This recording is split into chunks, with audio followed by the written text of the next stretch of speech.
Hello hi ಎಲ್ರಿಗೂ ನಮಸ್ಕಾರ. ಹೇಗಿದ್ರೆ ಎಲ್ಲರೂ ಚೆನ್ನಾಗಿದ್ರೆ ಅಂತ ಭಾವಿಸ್ತಾ ಇವತ್ತಿನ ವ್ಲಾಗ್ನ ನಾನು ಶುರು ಮಾಡ್ತಾ ಇದ್ದೀನಿ. ಊರಿಂದ ಬಂದ ಮೇಲೆ ನಾನು ಮಾಡಿರೋವಂತಹ ವ್ಲಾಗ್ ಇದು. ಈ ಮನೆಗೆ ಬಂದು ಒಂದು 2 ತಿಂಗಳಾಯಿತು. ಇವಳು ಹಳೆ ಫ್ರೆಂಡ್ಸ್ಗಳೆಲ್ಲ ಇಲ್ಲೇ ಇರೋದ್ರಿಂದ, ಅವರೆಲ್ಲ ಇಲ್ಲೇ ಸೆಟಲ್ ಆಗಿರೋದ್ರಿಂದ, ಅಂದರೆ ಸ್ವಂತ ಮನೆಯಲ್ಲಿ ಇಲ್ಲೇ ಇರೋದ್ರಿಂದ ಇವಳು ಇವತ್ತು ಫಸ್ಟ್ ಟೈಮ್ ಅವ್ರ ಜೊತೆ ಆಟಾಡೋಕ್ಕೆ ಹೋಗಿದ್ಲು. ನಾವು ಬಂದ ತಕ್ಷಣ ಸ್ಕೂಲ್ ಇತ್ತಲ್ವ, ಸ್ಕೂಲಿಗೆ ಇನ್ನೂ ರಜಾ ಕೊಟ್ಟಿರಲಿಲ್ಲ. 2 ತಿಂಗಳ ಆದಮೇಲೆ ಇವಾಗ ರಜದಲ್ಲಿ ಅವಳು ಆಟಾಡೋಕ್ಕೆ ಹೋಗಿ ಖುಷಿಯಿಂದ ಬರ್ತಿದ್ದಾಳೆ. ಇವಳು ಚಿಕ್ಕವಳಿದ್ದಾಗ ಇವಳ ಫ್ರೆಂಡ್ಸು ಕೂಡ ಇವಳಿಗಿನ್ನ ಚಿಕ್ಕವರಿದ್ದರು. ಅವರು ಇವಳ ಫ್ರೆಂಡ್ಸು ಅವ್ರ ಜೊತೆ ಇವಾಗ ಆಟಾಡೋಕ್ಕೆ ಹೋಗಿದ್ಲು. ಅವ್ರು ಇವಾಗ ಎಲ್ಲ ಸ್ವಲ್ಪ ದೊಡ್ಡವರಾಗಿದ್ದಾರೆ. ಅವ್ರಿಗೂ ಮುಜುಗರ ಫಸ್ಟ್ ಟೈಮ್ ಮಾತಾಡ್ಸೋಕ್ಕೆ, ಇವಳಿಗೂ ಮುಜುಗರ. ಹಂಗೂ ಹಿಂಗೂ ಹೋಗಿ ಆಟ ಆಡಿಕೊಂಡು ಬಂದಿದ್ದಾರೆ. ಇನ್ನು ನಾವು ಇದಾದಮೇಲೆ ನಾಳೆ ಊರಿಗೆ ಹೊರಡಬೇಕಿತ್ತು. ಅದಕ್ಕೆ ಬಟ್ಟೆ ಎಲ್ಲ ಪ್ಯಾಕ್ ಮಾಡೋದ್ರಲ್ಲಿ ಬ್ಯುಸಿ ಆದ್ವಿ. ಅದನ್ನೆಲ್ಲ ನಾನು ವೀಡಿಯೋ ಎಲ್ಲ ಮಾಡಲಿಲ್ಲ. ಇನ್ನು ಊರಿಗೆ ಹೊರಡೋ ದಿನ ಅಂದರೆ ಇದು ಶನಿವಾರ ಬೆಳಗ್ಗೆ ಊರಿಗೆ ಹೋಗಬೇಕು. ಆವಾಗ ನಾವು ತಿಂಡಿ ಮಾಡಿಕೊಂಡು ತಿಂದ್ಬಿಟ್ಟು ಊರಿಗೆ ಹೊರಡೋಣ ಅಂತ ಹೇಳಿ ತಿಂಡಿ ಮಾಡ್ತಾಯಿದ್ದೀನಿ. ಮತ್ತು ಇದನ್ನು ಡಬ್ಬಿಗೆ ಅಂದರೆ ಬಾಕ್ಸ್ಗೆ ಹಾಕ್ಕೊಂಡು ಕೂಡ ಹೋಗೋಣ ಅಂತ ಹೇಳಿಬಿಟ್ಟು ರವೆ ಇಡ್ಲಿ ಮಾಡ್ತಾಯಿದ್ದೆ. ಇನ್ಸ್ಟೆಂಟ್ ರವೆ ಇಡ್ಲಿನ. ಯಾಕಂದರೆ ನಾನು ನನ್ನ ಮಗಳು ಇಬ್ಬರೇ ಇದ್ದಿದ್ದು. ನಮ್ಮ ಮನೆಯವ್ರು ಮೊದಲೇ ಊರಿಗೆ ಹೋಗಿದ್ದರು, ಅವಳು ನಾನು ಇಬ್ಬರೇ ಇದ್ದಿದ್ದಲ್ವ. ಅದಕ್ಕೋಸ್ಕರ ಇದು ರವೆ ಇಡ್ಲಿ ಬೇಗ ಆಗುತ್ತೆ ಅಂತ ಹೇಳಿಬಿಟ್ಟು, ಇನ್ನು ವೇಸ್ಟ್ ಕೂಡ ಆಗೋಲ್ಲ, ಡಬ್ಬಿಗೆ ಹಾಕೊಂಡು ತೊಗೊಂಡು ಹೋಗ್ಬೋದು ಅಂತ ಹೇಳಿಬಿಟ್ಟು ರವೆ ಇಡ್ಲಿನೇ ಮಾಡ್ತಾಯಿದ್ದೀನಿ. ಮತ್ತು ಈ ಥರ ತಿಂಡಿಗಳನ್ನೆಲ್ಲ ನಮ್ಮ ಮನೆಯವರಿದ್ದಾಗ ಮಾಡೋಕ್ಕಾಗಲ್ಲ, ಯಾಕಂದರೆ ಅವ್ರು ತಿನ್ನೋದಿಲ್ಲ. ಅದಕ್ಕೋಸ್ಕರ ಅವ್ರು ಏನು ತಿಂತಾರೆ ಅದನ್ನೇ ನಾವು ಜಾಸ್ತಿ ಮಾಡ್ತಾಯಿರ್ತೀವಿ.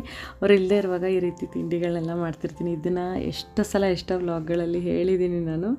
ಇವಾಗ ಇಡ್ಲಿ ಎಲ್ಲ ಮಾಡಿ ಅದನ್ನೆಲ್ಲ ನೀಟಾಗಿ ರೆಡಿ ಮಾಡಿ, ಹಾಗೆ ಕಸ ಗುಡಿಸಿ ಮನೆ ಒರೆಸಿ ಪೂಜೆ ಮಾಡಿ ಕೂಡ ಹೋಗಬೇಕಿತ್ತು ಇವತ್ತು.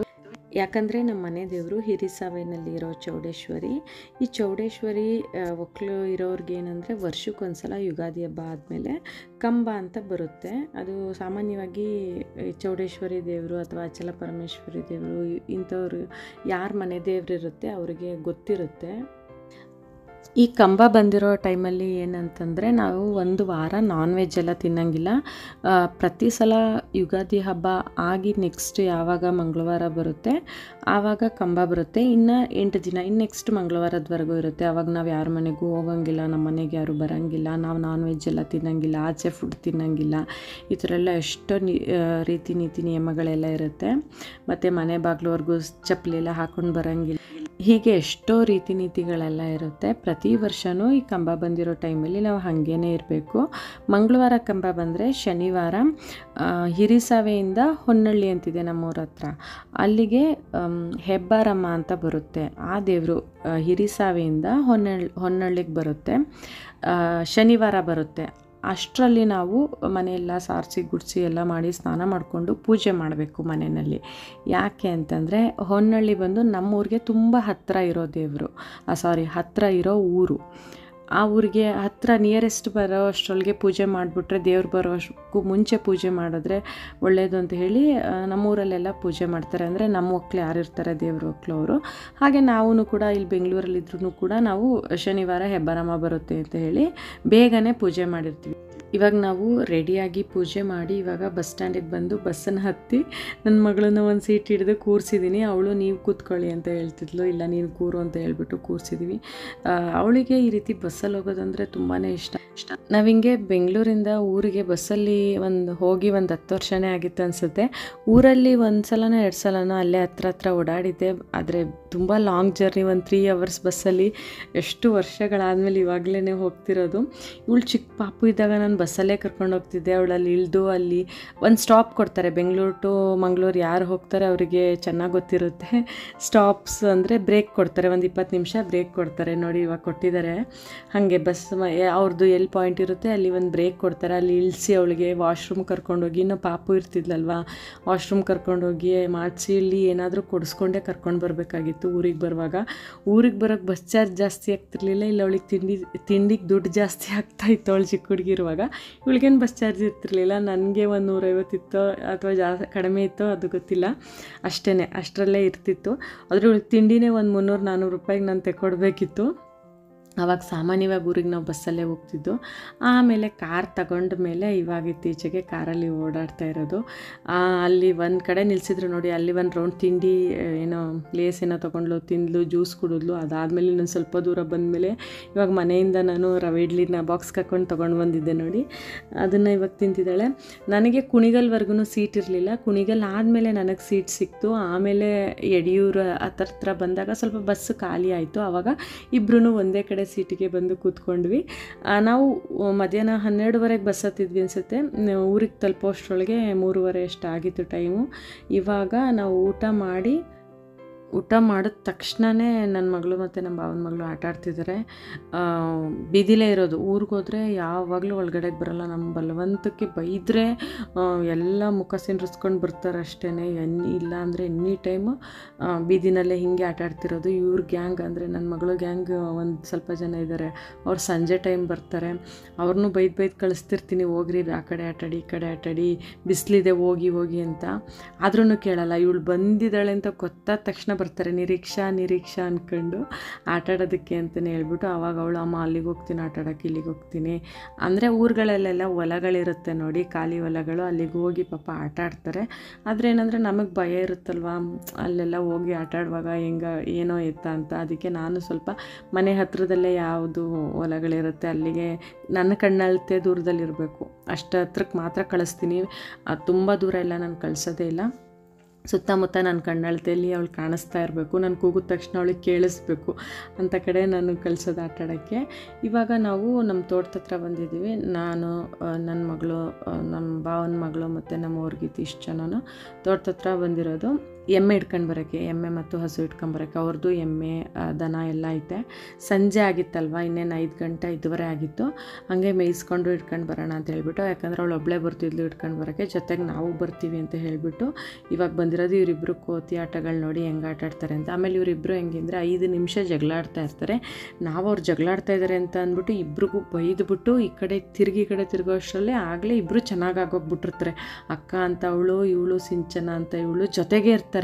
ಇಬ್ಬರು ಏನು ಇನ್ನು ಕಿತ್ತರು ಬರ್ದಂಗಿರೋದು ಅಂತ ಹೇಳ್ತಾರಲ್ಲ, ಹಾಗೆ ಇಬ್ಬರು ಆಡ್ತಾ ಇರ್ತಾರೆ. ಇನ್ನು 5 ನಿಮಿಷಕ್ಕೆ ಮತ್ತೆ ಜಗಳ ನೋಡಿ, ಇವಾಗ ಜಗಳ ಮಾಡ್ತಿರೋದು. ಅಲ್ಲಿವರೆಗೂ ಚೆನ್ನಾಗೇ ಬಂದರು. ಇವಾಗ ಇವಳು ಕುರಂಬಳೆ ಏನೋ ತಗೊಂಡು ಅವಳಿಗೆ ಹೊಡಿಯೋಕ್ಕೆ ಹೋಗಿರೋದು. ಇವಳು ಅವಳನ್ನ ಕೆಣ್ಕೋದು, ಅವಳು ಇವಳನ್ನ ಕೆಣ್ಕೋದು. ಇನ್ನೊಂದು 2 ಸೆಕೆಂಡ್ ಇದ್ದೇ ವಿಡಿಯೋದಲ್ಲಿ ನೋಡಿ ಎಷ್ಟು ಸಲ ಜಗಳಾಡಿ ಎಷ್ಟು ಸಲ ಆಗಲೇ ಚೆನ್ನಾಗಾಗಿ ನೋಡಿ, ಇವಾಗ ಚೆನ್ನಾಗ್ಬಿಟ್ಟವ್ರು. ಆವಾಗಲೇ ಎಷ್ಟು ಜನ ಜಗಳಾಡಿ ಎಷ್ಟು ಸಲ ಆಗಲೇ ಚೆನ್ನಾಗವ್ರೆ ಅಂತ ಹೇಳ್ಬಿಟ್ಟು ಇಬ್ಬರೇ ಇರೋದ್ರಿಂದ ಇಬ್ಬರು ಚೆನ್ನಾಗಿ ಆಡ್ತಾರೆ. ಇವಾಗ ಇವರಿಬ್ಬರು ಏನು ಮಾಡ್ತಿದ್ದಾರೆ ಅಂದರೆ ಮರದಲ್ಲಿ ಎಳ್ನೀರು ಕೆಡಕ್ತಾವ್ರಂತೆ. ಒಬ್ಬಳು ಕಲ್ಲಲ್ಲಿ ಹೊಡಿಯೋಕ್ಕೆ, ಒಬ್ಬಳು ಕುರಂಬಳೆಯಲ್ಲಿ ಹೊಡಿಯೋಕ್ಕೆ. ಏನು ಮಾಡ್ತಾಯಿದ್ದಾರೆ ಅಂತ ಕೇಳಿದ್ರೆ ಎಳ್ನೀರು ಕೆಡಕ್ತಾ ಇದ್ದೀವಿ ಅಂತ ಹೇಳೋದು. ಅದೇನು ಬರಲ್ಲ, ಅವ್ರಿಗೂ ಗೊತ್ತು ಬೀಳಲ್ಲ ಅಂತ ಹೇಳ್ಬಿಟ್ಟು, ಆದರೂ ಟ್ರೈ ಮಾಡೋಣ ಅಂತ ಮಾಡ್ತಿರ್ತಾರಂತೆ. ಟ್ರೈ ಮಾಡೋಣ, ನೋಡೋಣ, ಎಳ್ನೀರು ಕೆಡ್ಗೋಣ ಅಂತ ಹೇಳ್ಬಿಟ್ಟು. ನನ್ನ ಮಗಳು ಸ್ವಲ್ಪ ರಫೇನೆ, ಸ್ಮೂತ್ ಅಂತೂ ಇಲ್ಲ. ಈ ರೀತಿ ಊರಿಗೆ ಬಂದಾಗ ಎಲ್ಲ ಥರ ಆಟನೂ ಆಡ್ತಿರ್ತಾಳೆ. ಸಿಟಿಯಲ್ಲಿರ್ಬೋದು, ಆದ್ರೂ ಸ್ಮೂತಾಗಂತೂ ಇಲ್ಲ. ಫುಲ್ ರಫ್ ಅಂದರೆ ಫುಲ್ ರಫೇ. ಗಾಯ ಆಗಿ ರಕ್ತ ಬರ್ತಾಯಿದ್ರು ಅವಳಿಗೇನು ಫೀಲೇ ಆಗ್ತಿರಲ್ಲ. ಅದನ್ನೇ ಕೆರೆದು ಮತ್ತೆ ಗಾಯ ಮಾಡ್ಕೋತಾರೆ ಅಂತಾರಲ್ಲ, ಹಾಗೆ ಕೆಲವ್ರು ಒಂಚೂರು ಗಾಯ ಆದ ತಕ್ಷಣ ಅಯ್ಯೋ ನನಗಿಲ್ಲ ನೋವು ಅಲ್ಲಿ ನೋವು ಅಂತಿರ್ತಾರೆ. ಅವಳು ಹಂಗಲ್ಲ, ಗಾಯ ಆದರೆ ಆ ಗಾಯದ ಮೇಲೆ ಮತ್ತೆ ಗಾಯ ಮಾಡ್ಕೊತಿರ್ತಾಳೆ. ಕೆರೆದು ಅದನ್ನು ವಾಸಿ ಆಗೋಕ್ಕೆ ಬಿಡಲ್ಲ. ನಮಗೇನಾದರೂ ಅವಳ ಥರ ಗಾಯ ಆಗಿದ್ರೆ ನಾನು 3 ದಿನ ಮಲ್ಕೊತಿದ್ನೇನೋ, ಹಾಗೆ ಅಷ್ಟು ರಫ್ ಅವಳು. ನಾವು ಊರಿಗೆ ಬರುವಾಗೆಲ್ಲ ಅವಳಿಗೆ ಪ್ರಿಕಾಷನ್ಸ್ ಮೆಡಿಸಿನ್ಸ್ನ ತೊಗೊಂಡು ಬಂದಿರಬೇಕು. ಏನಕ್ಕೆ ಅಂದರೆ ಅಲರ್ಜಿಗಳಿಗೆ, ಅವಳಿಗೆ ಸ್ಕಿನ್ ಅಲರ್ಜಿ ಜಾಸ್ತಿ ಆಗುತ್ತೆ. ಎಷ್ಟು ಸೇಫ್ಟಿಲಿ ನಾನು ನೋಡ್ಕೊತೀನಿ ಅಷ್ಟು ಉಲ್ಟಾ ಅವಳು. ನಾನು ಹಿಂಗಿರಬೇಕು, ಬೆಳಗ್ಗೆ ಬಟ್ಟೆ ರಾತ್ರಿ ಬಟ್ಟೆ ಎಲ್ಲ ಹಿಂಗೆ ಚೇಂಜ್ ಮಾಡಬೇಕಂತ ನಾನೆಲ್ಲ ಹೇಳಿದ್ರು. ಎಷ್ಟು ಕ್ರೀಮ್ಸು ಮತ್ತು ಆಯಿಂಟ್ಮೆಂಟ್ಸ್ ಎಲ್ಲ ತಂದ್ರೂ ಅವಳು ಮಾಡ್ಕೊಳ್ಳೋದು. ಊರಿಗೆ ಹೋಗಿ ಬಂದ ಮೇಲೆ ಅವಳ ಸ್ಕಿನ್, ಮುಖ, ಕೈ ಕಾಲೆಲ್ಲ ಸರಿ ಮಾಡೋಷ್ಟರೊಳಗೆ ನನಗೊಂದು ತಿಂಗಳೇ ಬೇಕಾಗುತ್ತೆ. ಅಷ್ಟು ರಫ್ ಅವಳು.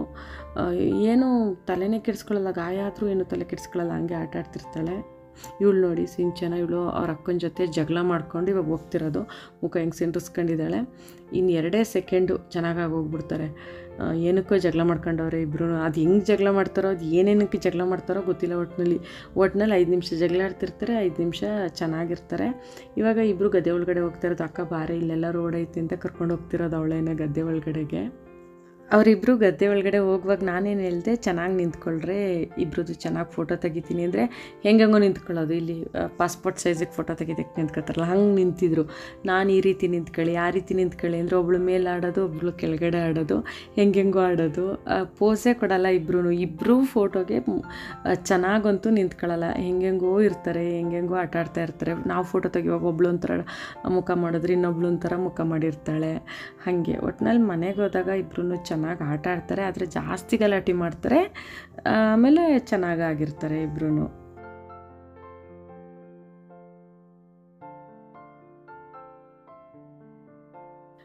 ಸಂಜೆ ಟೈಮು ಸೂರ್ಯ ಮುಳುಗೋ ಹೊತ್ತಲ್ಲಿ ಸೂರ್ಯ ಎಷ್ಟು ಚೆನ್ನಾಗಿ ಕಾಣಿಸ್ತಿದೆ ನೋಡಿ. ಇದು ಭತ್ತದ ಗದ್ದೆ, ಇದು ತುಂಬ ವಿಶಾಲವಾಗಿ ತುಂಬ ದೊಡ್ಡದಿದೆ, ನಮ್ಮ ಕಣ್ಣಾಯಿಸೋಷ್ಟು ದೂರನೂ ಭತ್ತದ ಗದ್ದೆನೇ ಇದೆ. ಈ ಟೈಮಲ್ಲಿ ಫೋಟೋಸ್ ಎಲ್ಲ ಚೆನ್ನಾಗಿ ಬರುತ್ತೆ ಅಂತ ನಾನು ಒಂದು ವಿಡಿಯೋ ಮಾಡ್ಕೊಂಡಿದ್ದೀನಿ.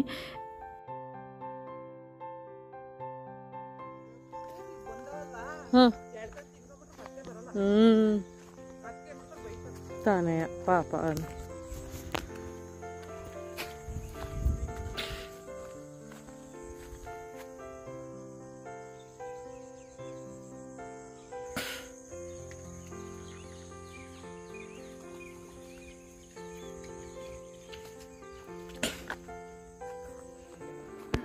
ಬೇಡ ಇದ್ರಲ್ಲಿ ಮನೆಗೆ ಹೋಗ ಈ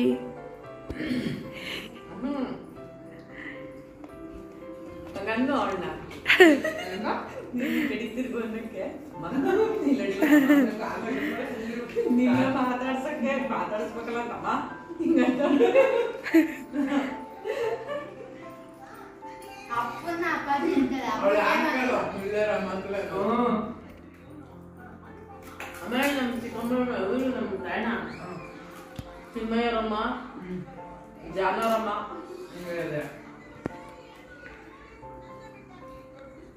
ನಾಯಿ ನೆಕ್ತಾಳೆ, ನಂಗೆ ತಟ್ಟೆ ನೆಕ್ತಾವಳೆ. ಪರವಾಗಿಲ್ಲ, ತಿನ್ನೋ ಚೂರ.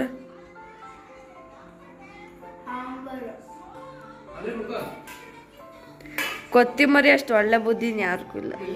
ಇಲಿ ಇಲಿ ಇಲಿ. ಈ ಸೀರೆನ ನಾನು ರೀಸೆಂಟಾಗಿ ತೊಗೊಂಡಿದ್ದೆ, ಯುಗಾದಿ ಹಬ್ಬಕ್ಕೆ ಊರಿಗೆ ಹೋಗಿದ್ದೆ ನೋಡಿ. ಆ ಟೈಮಲ್ಲಿ ಊರಲ್ಲೇ ತೊಗೊಂಡು ಬಂದಿದ್ದು, ಚನ್ನರಾಯಪಟ್ಟಣದಲ್ಲಿ ಕಾವೇರಿ ಕ್ಲಾತ್ ಸೆಂಟರಲ್ಲಿ. ಇದು ಮೈಸೂರು ಸಿಲ್ಕ್ ಸೀರೆನೂ ಅಲ್ಲ, ಕ್ರೇಪ್ ಸಿಲ್ಕ್ ಸೀರೆನೂ ಅಲ್ಲ. ಆ ರೀತಿ ಈ ಥರ ಪ್ಯಾಟ್ರನಲ್ಲಿ ಆ ರೀತಿ ಸಾಫ್ಟಾಗಿ ಸೀರೆಗಳು ಬರುತ್ತೆ ನೋಡಿ, ಆ ಥರ ಸೀರೆಗಳಿದು. ಅದನ್ನು ಕಾವೇರಿ ಕ್ಲಾತ್ ಸೆಂಟರಲ್ಲಿ ಚನ್ನರಾಯಪಟ್ಟಣದಲ್ಲಿ ತೊಗೊಂಡ್ಬಂದಿದ್ದು. ನೋಡಿದ ತಕ್ಷಣವೇ ಇಷ್ಟ ಆಯ್ತು ನನಗೆ, ಕಪ್ಪು ಕಲರ್ದು. ನನ್ನ ಹತ್ರ ಕಪ್ಪು ಕಲರ್ ಸೀರೆ ಇರಲಿಲ್ಲ, ಅದಕ್ಕೋಸ್ಕರ ಕಪ್ಪು ಕಲರ್ಗೆ ಗ್ರೀನ್ ಕಲರ್ ಬಾರ್ಡರ್ ಬಂದಿತ್ತು. ಫುಲ್ ಪ್ಲೇನ್ ಇದೆ ಸೀರೆ, ಫುಲ್ಲು ಪ್ಲೇನ್ ಇದೆ. ಬ್ಲೌಸ್ ಪೀಸು ಪ್ಲೇನಾಗೆ ಬಂದಿದೆ, ಬಾರ್ಡರ್ ಇದೆ, ಹಾಗೆ ಸೆರಗು ಮಾತ್ರ ಇದೆ. ತುಂಬ ಚೆನ್ನಾಗಿತ್ತು, ನನಗೆ ನೋಡಿದ ತಕ್ಷಣ ಇಷ್ಟ ಆಯಿತು, ಅದಕ್ಕೋಸ್ಕರ ತೊಗೊಂಡೆ. ಬ್ಲೌಸ್ ಹೊಲ್ಸೋಕ್ಕೂ ಮುಂಚೆ ನಿಮ್ಗೆ ಒಂದು ಸಲ ತೋರಿಸೋಣ ಅಂತ ಹೇಳ್ಬಿಟ್ಟು ತೋರಿಸಿದ್ದೀನಿ. ಇವಾಗ ಬ್ಲೌಸ್ ಕೂಡ ಹೊಲಿಸಿ ರೆಡಿಯಾಗಿದೆ. ಅಂದರೆ ವಿಡಿಯೋ ಮಾಡ್ಕೊಂಡು ಇದನ್ನು ತುಂಬ ದಿನ ಆಯಿತು. ಇವಾಗ ಎಡಿಟ್ ಮಾಡ್ತಿರೋದಕ್ಕೂ ಅದಕ್ಕೂ ಒಂದೊಂದು ವಾರ ಡಿಫ್ರೆನ್ಸ್ ಇದೆ. ಬ್ಲೌಸ್ ಕೂಡ ರೆಡಿಯಾಗಿದೆ, ನಾನು ನಮ್ಮೂರು ಹಬ್ಬಕ್ಕೆ ಹಾಕ್ಕೊತೀನಿ. ಆವಾಗ ನಾನು ನಿಮಗೆ ಬ್ಲೌಸ್ ಹೆಂಗಿದೆ ಅಂತ ನಾನು ನಿಮಗೆ ತೋರಿಸ್ತೀನಿ. ಇದಿಷ್ಟು ಇವತ್ತಿನ ವ್ಲಾಗ್ ಸ್ನೇಹಿತರೆ. ಹೇಗಿತ್ತಂತ ಹೇಳಿ ನನಗೆ ಕಮೆಂಟ್ ಮಾಡಿ. ವಿಡಿಯೋ ಇಷ್ಟ ಆದರೆ ಒಂದು ಲೈಕ್ ಮಾಡೋದನ್ನು ಮರಿಬೇಡಿ, ಹಾಗೆ ಸಬ್ಸ್ಕ್ರೈಬ್ ಮಾಡ್ಕೊಳ್ಳಿ. ನಾನು ನಿಮಗೆ ನನ್ನ ನೆಕ್ಸ್ಟ್ ಇನ್ನೊಂದು ಹೊಸ ವ್ಲಾಗ್ ಜೊತೆಗೆ ಸಿಗ್ತೀನಿ.